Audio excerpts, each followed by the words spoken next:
नमस्कार, अपन समाचारमा स्वागत छ। अब समाचार विस्तारमा। प्रदेश 2 सरकारले जनकपुर धामको कुवारामपुरमा शनिबार करेन्ट लागेर मृत्यु भएका 2 जनाको परिवारलाई राहत सहयोग दिने भएको छ। हिजो बिहान भौतिक पूर्वाधार मन्त्री जितेन्द्र सोनल, वन पर्यटन राज्य मन्त्री सुरेश मण्डल र प्रदेश सांसद परमेश्वर शाह सहितको टोली मिथिला बिहारी नगरपालिका स्थित मृतक परमेश्वर मण्डलको घर पुगेर सहयोग गर्ने आश्वासन दिएका छन्। मन्त्रीहरूले मृतकका परिवारहरूलाई 1-1 लाख दिने घोषणा गरेका छन्। विद्युत प्राधिकरणको लापरवाहीका कारण मधेसका 2 होनहार युवा गुमाएको भन्दै मधेस सरकारले उनीहरूलाई सहयोग गर्न लागेको हो।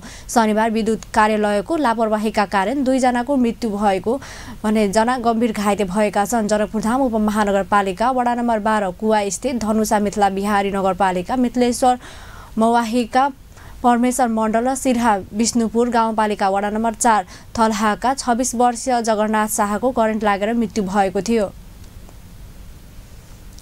कमला बलान नदीमा निर्धारित पुल र हुलाकी सडक निर्माण सम्पन्न गर्नका लागि दबाब दिने उद्देश्यले 10 दिनेदेखि जनकपुरधाम जारी रिले अनसन स्थगित भएको छ। सिरहा जिल्लाको सीमा क्षेत्र पूर्व पश्चिम हुलाकी राजमार्ग पर्ने अलपत्र सो पुलको तत्काल निर्माण सम्पन्न गर्नुपर्ने भन्दै जनकपुरधामको जनकचोकमा अनसन सुरु गरिएको थियो, जसको नेतृत्व हुलाकी सडक सङ्घर्ष समितिका संयोजक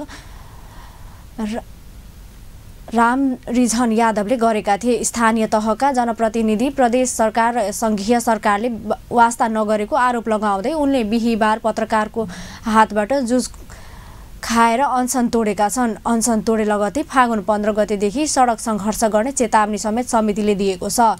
2 नम्बर प्रदेशको राजधानी जनकपुरधामसँग जोड्ने कमला र बुलान पुल तथा हुलाकी सडकको निर्माणमा गैर जिम्मेवारी, ढिलासुस्ती र लापरवाही भैरवको दावी यादवले गरे। उनले राजधानी जनकपुरसँग जोड्ने वीरगञ्ज र राजबिरा हुलाकी सडक खण्ड निर्माण भएमा प्रदेशले विकासमा फड्को मार्ने बताए। सप्तरी र सिरहाको सीमामा पर्ने बलान नदी तथा सिरहा र धनुषाको सिमानामा रहेको कमला नदीमा पुल नहुँदा वर्षौंदेखि स्थानीयवासीहरू शास्ति भोग्दै आएका छन्। सिरहा र धनुषा जोड्ने कमला नदीको पुल 7.5 वर्षदेखि निर्माणाधीन अवस्थामा अलपत्र छ।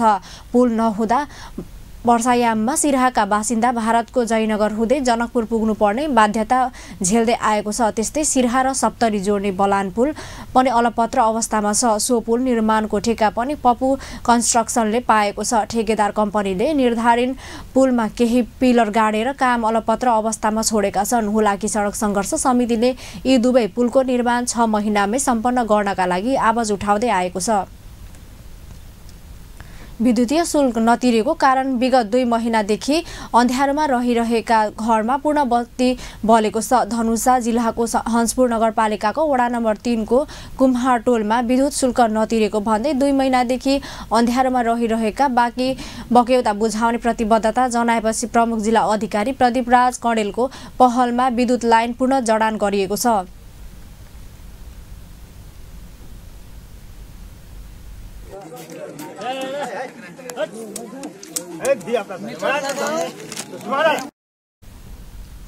साथै समुदाय स्तरबाट महसुल बुझाएर पनि विद्युत सेवाबाट वञ्चित 57 परिवारलाई विद्युत मिटर समेत वितरण गरिएको छ। समुदाय स्तरबाट नै विद्युत महसुल सङ्कलन गरेर प्राधिकरणमा शुल्क बुझाउने गरी नवदुर्गा युवा क्लबले जिम्मा लिएकोमा करिब 50 लाख शुल्क नदिएपछि उक्त टोलका 300 घर परिवार अँध्यारोमा बस्दै आएका थिए। उनीहरूले विगत 7-8 वर्षदेखि नै विद्युत महसुल बाँकी राखेका छन्। जनताबाट शुल्क लिएको तर प्राधिकरणमा नबुझाएको, प्राधिकरणले 1वटा ट्रान्सफर्मरको लाइन काटेको र विद्युत शुल्क चैत्रभित्रमा बुझाउने शर्तमा सेवा जडान भएको नेपाल विद्युत प्राधिकरणको जनकपुर वितरण केन्द्रका प्रमुख सूर्यनारायण मण्डलले बताए।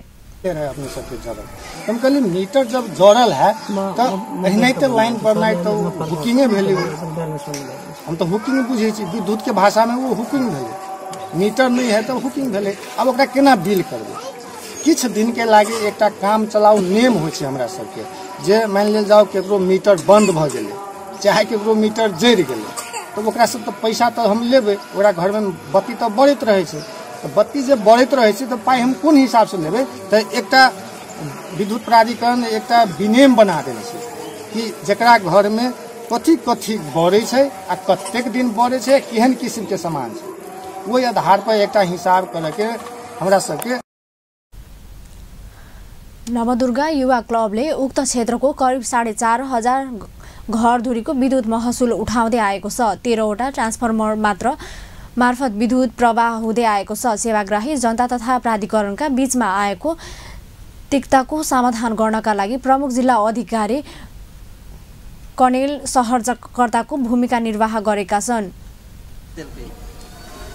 सब के विषय में आश्वस्त रहो, पैसा तिरो, बिजुली बारो, दुरुपयोग न करो, पीक आवर में हाई वोल्टेज वाला उपकरण के कम से कम प्रयोग करो, हुक लगा लगा के बिजली न चोरो। आई से मीटर भी मिले है, पैसा भी तिरे के पड़ी। खाली मीटर रखला से भी ना हो, टाइम में पैसा भी बुझावे के पड़ी। अगर न बुझबे तो फेन कानूनी दायरा में आए के पड़ी। हम सोचले रहने कि आए 2 महीना से ज्यादा से बिजली विहीन कुमरा टोला में हमने सबसे अहाँ सब खिसेबे, लेकिन देखे सी फूल माला लगा के स्वागत कर दिले। ताई 57 घर परिवार के लेल सिरियो कर्णलले चोरी गर्न नहुने सन्देश दिनका लागि आफै उपस्थिति भएर हुकिङ गर्नेलाई नयाँ मिटर वितरण गरेका छन्। केही व्यक्तिका कारणले विद्युत शुल्क बुझाएकाहरूको पनि विद्युत काटेपछि 300 घरधुरी अँध्यारोमा बसेका थिए भने कतिपयले चोरी गरी विद्युत बालेका कारणले प्राधिकरणलाई व्यापक मात्रामा घाटा भइरहेकाले जनता तथा प्राधिकरणको हित गर्ने गरी समन्वय गरेर प्रज्यले खेलेको भूमिका सराहनीय रहेको स्थानीय अगुवा सूर्यनारायण कामतीले बताएका छन्। साथै स्थानीयवासीले अब विद्युत चोरी नगर्ने प्रतिबद्धता जाहेर गरेका छन्। विश्वस्तरमा नै प्राकृतिक विनाशको कारणले जलवायुमा परेको नकारात्मक प्रभावबाट जोगाउनका लागि अभियान चलाउनु पर्ने नेपाल भारतका प्राकृतिक संरक्षण अभियानीहरूले बताएका छन्। गान्धी पीस फाउन्डेसन नेपालले बिहिबार जनकपुरधाममा गरेको नेपाल भारत विज्ञानको सद्भाव आदान प्रदान उनीहरूले विश्वमा स्वच्छ हावापानीको आपूर्ति नेपाल भारतले गर्ने गरी प्रकृतिको संरक्षणमा लाग्न जरुरी रहेको बताएका छन्। कार्यक्रममा बोल्दै भारत सहित विश्वका प्रकृति संरक्षण अभियानी अजय क्रान्तिकारीले प्रकृतिको विनाशका कारण नै वर्षेनी रूपमा 20% कृषि उत्पादन घट्दै गएको बताए।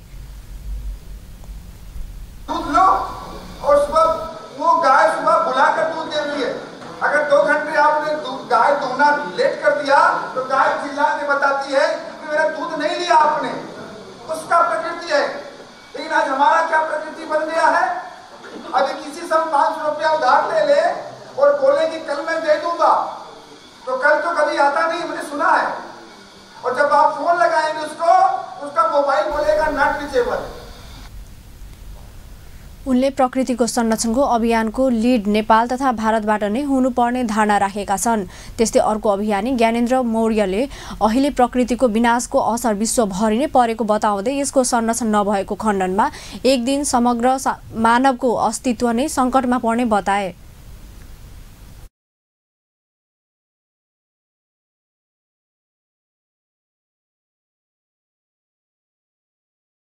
उनले वर्षको 2वटा रुख रोपेर हुर्काउनु पर्ने आवश्यकता जोड दिए।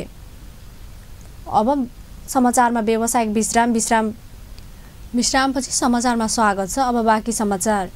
नेपाल सरकारले रक्सौल अमलेशगञ्ज पेट्रोलियम पाइपलाइन बिछ्याउनका लागि बाटोमा पर्ने रुख कटान गरी हटाउन अनुमति दिने निर्णय गरेको छ। मन्त्री परिषदको निर्णय सार्वजनिक गर्दै सरकारले रक्सौल अमलेशगञ्ज पेट्रोलियम पाइपलाइन बिछ्याउनका लागि बाटोमा पर्ने रुख कटान गरी हटाउन अनुमति दिने निर्णय गरेको हो। त्यस्तै स्थानीय सेवाको गठन, सञ्चालन, व्यवस्थापन, सेवाका शर्त तथा सुविधा सम्बन्धी आधारभूत सिद्धान्त र मापदण्ड निर्धारण गरी संघीय कानून बनाउने प्रक्रिया अगाडि बढाउन सामान्य प्रशासन मन्त्रालयलाई सैद्धान्तिक स्वीकृति दिने निर्णय गरिएको छ।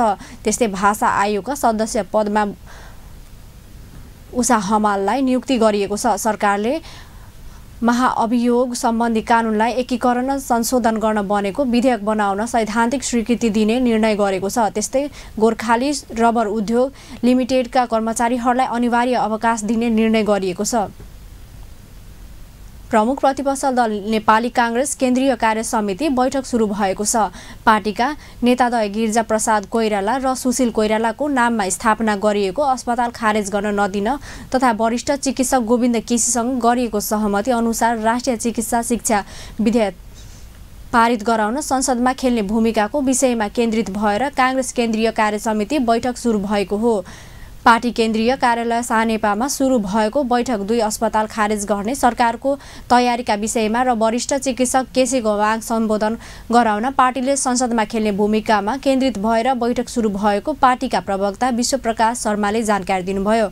नेपाली कांग्रेसले गत सोमबारबाट आफ्ना नेताहरूको नाममा स्थापना गरेको जीपी कोइराला श्वास प्रश्वास केन्द्र र सुशील कोइराला प्रखर क्यान्सर अस्पताल तत्काल संघीय सरकारको मातहत ल्याउन सरकारसँग माग गर्दै संसद बैठक अवरुद्ध पारिरहेको छ। सोही विषयलाई कसरी अघि बढाउने भन्ने विषयमा बैठक केन्द्रित रहने प्रवक्ता शर्माको भनाइ छ। बैठकमा नेवी सङ्घको विधानको विषयमा पनि छलफल हुने एजेन्डा तय गरिएको छ। हामीले संसदमा उठाइरहेको 2टा अस्पतालसँग सम्बन्धित विषयमा बढी केन्द्रित रहनेछ। मैले तपाईहरु मार्फत प्रश्न चाहन्छु, नेपाल विद्यार्थी संघको सन्दर्भमा यो बैठकले निर्णय लिनेछ, तर यो निर्णय आज नै अहिले नै हुनेछ, आजै हुनेछ भन्ने होइन। माघ 10 गते बस्ने बैठकले निर्णय गरे बमोजिम हुने गरी हालका लागि यथावत राखिएको छ भनेको विषय माघ 10 गते आज प्रारम्भ बैठक भइसकेको हुँदा यो बैठक टुङ्गिँदै गर्दासम्म नेपाल विद्यार्थी संघको विषयमा आवश्यक निर्णय पार्टीले लिनेछ। अब विज्ञहरूले दिएको सल्लाह सुझावहरूलाई ग्रहण कांग्रेस केन्द्रीय कार्य समिति बैठकमा निर्मला पन्तको हत्या प्रकरण विपक्ष दलका नेता एवं पार्टी सभापति शेरबहादुर देउवाको अनुपस्थितिमा संवैधानिक परिषद बैठकले गरेका निर्णयका विषयमा पनि छलफल गर्ने एजेन्डा पेश गरिएको छ। प्रवक्ता शर्माले महासमिति बैठकपछि पहिलो पटक बसेको केन्द्रीय कार्य समिति बैठकले महासमितिद्वारा पारित विधान समितिका 5 वटा प्रतिवेदन पनि परिमार्जन सहित पारित गर्ने जानकारी दिनुभयो। प्रमुख प्रतिपक्ष दल नेपाली कांग्रेसका युवा नेता एवं पूर्व मन्त्री गगन थापाले सभामुखको भूमिका तटस्थ्य र सरकार जिम्मेवारी नभए भोलि बस्ने संसद बैठकमा मुठभेड हुन सक्ने चेतावनी दिनुभएको छ। नेता थापाले सभामुख कृष्णबहादुर महराले सरकारको आदेश पालना गरेर संसदीय मूल्य मान्यता विपरीतको गतिविधि गरिरहेको उल्लेख गर्दै मान्य नहुने पनि स्पष्ट पार्नुभयो।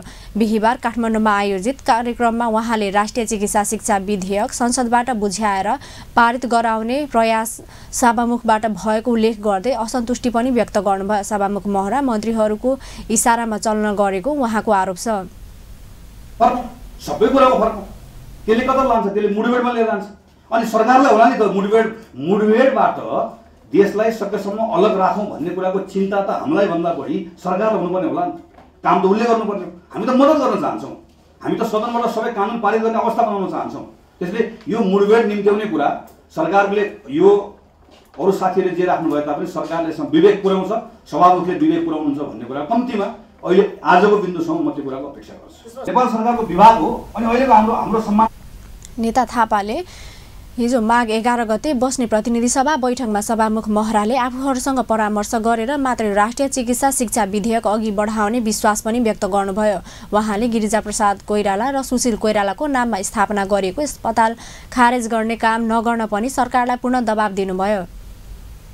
कार्यवाहक प्रधानमन्त्री ईश्वर पोखरेलले सरकार मुलुकमा श्रमिक बनाउने अभियानमा केन्द्रित रहेको बताउनु भएको छ। कार्यवाहक प्रधानमन्त्री पोखरेलले मुलुकमा राजनीतिक क्रान्तिको कालखण्ड सकिएको उल्लेख गर्दै अब आर्थिक विकासका लागि सरकारले समृद्ध नेपाल र सुखी नेपालको अभियानलाई अघि बढाएको पनि स्पष्ट पार्नुभयो। आजबाट काठमाडौँमा सुरु भएको दक्षिणी एसियाली क्षेत्रीय महिला सम्मेलनमा उद्घाटन गर्दै उहाँले महिलामाथि हुने विभेद अन्त्यका लागि सरकारले विद्यमान ऐन कानुनलाई कडाइको साथ लागू गर्ने प्रतिबद्धता पनि जनाउनुभयो। कार्यवाहक प्रधानमन्त्री पोखरेलले मुलुकमा प्राप्त राजनीतिक उपलब्धिको जगमा संघीयता समावेश लगायतका सिद्धान्तलाई प्रभावकारी ढङ्गले कार्यान्वयनमा लैजाने पनि बताउनुभयो। उहाँले बुक्सी दाइजो लगायत सामाजिक कुरीति विरुद्ध अभियान नै सञ्चालन गरेर अघि बढ्ने योजना पनि अघि सार्नुभयो। अब हामीले जोडेको नयाँ संरचनाको जगमा उभिएर समृद्ध नेपाल सुखी नेपालीको नारालाई साकार बनाउने एउटा अभियानमा आफूलाई लगाएका छौँ। यो मैले यहाँलाई हामी कुन अवस्थाबाट अगाडि जान खोज्दैछौँ त्यो जानकारीको लागि मैले यो राख्न चाहेको हुँ। हामीले 1 दशकभन्दा लामो द्वन्द्वको व्यवस्थापन गर्यौं। सङ्घीयता कार्यवाहक प्रधानमन्त्री पोखरेलले महिलामाथि हुने सबै प्रकारको विभेद अन्त्य गर्न महिलाहरूको क्षेत्रमा कार्यरत सङ्घ संस्थाहरूले महत्त्वपूर्ण भूमिका निर्वाह गर्दै आएको पनि स्मरण गराउनुभयो। 2 दिनसम्म चल्ने सम्मेलनमा दक्षिण एसियाली क्षेत्रमा महिलामाथि हुने सबै प्रकारको विभेद अन्त्यका लागि ठोस रणनीति तय गर्ने अपेक्षा गरिएको छ। अब समाचारमा पूर्ण व्यावसायिक विश्रामपछि समाचारमा पूर्ण स्वागत छ। अब बाँकी प्रसङ्ग। सरकारले दूरसञ्चार पूर्वाधार कम्पनी गठन गर्ने तयारी गरेको छ। सरकारका प्रवक्ता एवं सञ्चार तथा सूचना प्रविधि मन्त्री गोकुल बास्कोटाले दूरसञ्चार क्षेत्रको पूर्वाधार निर्माणको कामलाई व्यवस्थित बनाउन सरकारले छुट्टै दूरसञ्चार पूर्वाधार कम्पनी गठन गर्ने कामलाई अघि बढाएको जानकारी दिनुभएको हो। आज संघीय संसद अन्तर्गतको अर्थ समितिको बैठकमा मन्त्रालयको भावी कार्ययोजनाबारे जानकारी गराउँदै उहाँले दूरसञ्चार क्षेत्रको पूर्वाधार निर्माणको एउटै काममा थुप्रै बजेट खर्च हुने गरेको उल्लेख गर्दै अब त्यसलाई सदुपयोग गरेर अघि बढ्नुपर्ने छुट्टै कम्पनी बनाउने तयारीमा सरकार लागि परेको स्पष्ट पार्नुभयो। खुल्न पर्ने काममा मात्रै बजेट खर्च हुने गरेकाले त्यसलाई अन्त्य गर्न पनि सरकारले दूरसञ्चार क्षेत्रको पूर्वाधार निर्माणका लागि ठोस योजना बनाउने छुट्टै कम्पनी बनाउने सोच अघि सारेको मन्त्री बास्कोटाको भनाइ छ। त्यसो भएको हुनाले चाहिँ त्यसलाई हामीले अहिले एउटा नयाँ हिसाबले छुट्टै कम्पनी पूर्वाधार कम्पनी दूरसञ्चार पूर्वाधार कम्पनी चाहिँ खोल्ने हामीले तयारी गरेका छौँ, जहाँ नेपाल टेलिकमकै लिड रहनेछ र अरू कम्पनीहरूले ठुला पूर्वाधारहरू टावर पनि एउटा टावर एउटा घरमा होइन 5 वटा टावर पनि देख्न सकिन्छ। एउटै टावरबाट प्राइभेट सेक्टरले पनि काम लिन सक्छ। त्यसको निम्ति हाम्रै पैसा जाने हो, हाम्रै जनताको पैसा जाने हो, उसले कमाएर गर्ने हो। त्यस हिसाबले चाहिँ सेवा विस्तार चाहिँ ढिला हुने, मुनाफा जति चाहिँ पूर्वाधारमा मात्रै खर्च हुने, त्यो पनि सहप्रयोग गर्दा एन्टिनाहरू। मन्त्री बास्कोटाले सो कम्पनी नेपाल टेलिकमको मातहतमा रहने र त्यसले विस्तार गर्ने फाइबर टाइबर लगायतका काममा निजी क्षेत्रको दूरसञ्चार सेवा प्रदायक संस्थाहरूले पनि लगानी गर्ने कानुनी व्यवस्था गर्ने योजना पनि अघि सार्नुभयो। थोरै लगानीमा धेरै प्रतिफल दिने भएकाले पनि सो कम्पनी सरकार र निजी क्षेत्र दुवैका लागि फाइदाजनक हुने मन्त्री बास्कोटाको दाबी छ। सरकारले चालु आर्थिक वर्षभित्र बुढी गण्डकी जलविद्युत आयोजनाको जग्गाको मुआवजा वितरण गरिसक्ने योजना बनाएको छ। 1200 मेगावाट क्षमताको बुढी गण्डकी जलविद्युत आयोजना प्रभावित क्षेत्रका बासिन्दाहरूले जग्गाको मुआवजा नदिएको भन्दै आपत्ति जनाइरहेका बेला ऊर्जा जलस्रोत तथा सिँचाइ मन्त्री वर्षमान पुनले चालु आर्थिक वर्षभित्र प्रभावित क्षेत्रका बासिन्दालाई जग्गाको मुआवजा वितरण गरिसक्ने योजना बनाइएको बताउनु भएको हो। बिहिबार संघीय संसदको कृषि सहकारी तथा प्राकृतिक स्रोत समितिको बैठकमा उहाँले आयोजना प्रभावित क्षेत्रका जनताको घर गोठ फलफुल लगायतको मूल्याङ्कन गर्न सरकारले समिति नै बनाएर काम अघि बढाएको पनि स्पष्ट पार्नुभयो।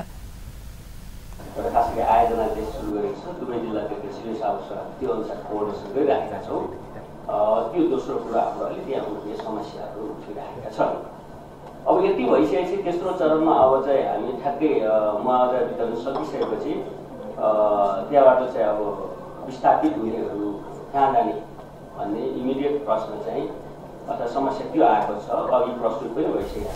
त्यसमा चाहिँ खास मन्त्री पुनले सो आयोजनाबाट विस्थापित हुनेहरूलाई व्यवस्थापन गर्न र सो आयोजनाको सडकभित्र पर्ने गरी 42 वटा स्थान चयन गरिएको पनि समितिलाई जानकारी गराउनुभयो। उहाँले आयोजनामा प्रभावित जनताको उचित व्यवस्थापन गरेर सरकारले सो आयोजनाको कामलाई अघि बढाउने पनि स्पष्ट पार्नुभयो। बैठकमा समितिका सदस्यहरूले सो आयोजना प्रभावित क्षेत्रका जनताको मागलाई सुनवाई गर्न ढिलाइ नगर्न मन्त्री पुनको ध्यानकर्षण गराएका थिए। विशेष आर्थिक क्षेत्र सेज सञ्चालनमा देखिएका कानुनी र व्यावहारिक समस्यालाई समयमै सम्बोधन गरेर लगानी भित्र्याउन सहज हुने सरकारवालाले बताएका छन्। ऐन 2073 को पहिलो संशोधन भएसँगै सेजमा लगानी कार्यकर्ताहरूले आकर्षण बढ्ने अपेक्षा गरिएको छ। यसअघि देखिएका कानुनी र व्यावहारिक समस्यालाई सम्बोधन गर्ने गरी ऐन संशोधन गरिएको भन्दै सेजमा लगानी भित्र्याउन सहज हुने सरकारवालाले बताएका हुन्। बिहिबार नेपाल आर्थिक पत्रकार समाज सेजनले गरेका अन्तर्क्रियामा विशेष आर्थिक क्षेत्र विकास प्राधिकरणका कार्यकारी निर्देशक चण्डीप्रसाद भट्टले सेजमा रहेका आयोगले उत्पादनको 60% निर्यात गर्ने पुग्ने पहिलो 5 वर्ष 100% र त्यसपछिका वर्षहरूमा 50% आयकर छुटको व्यवस्था गरिएकाले सो सेजमा रहेका उद्योग र नयाँ उद्योग स्थापना गर्न सहज हुने बताउनुभयो।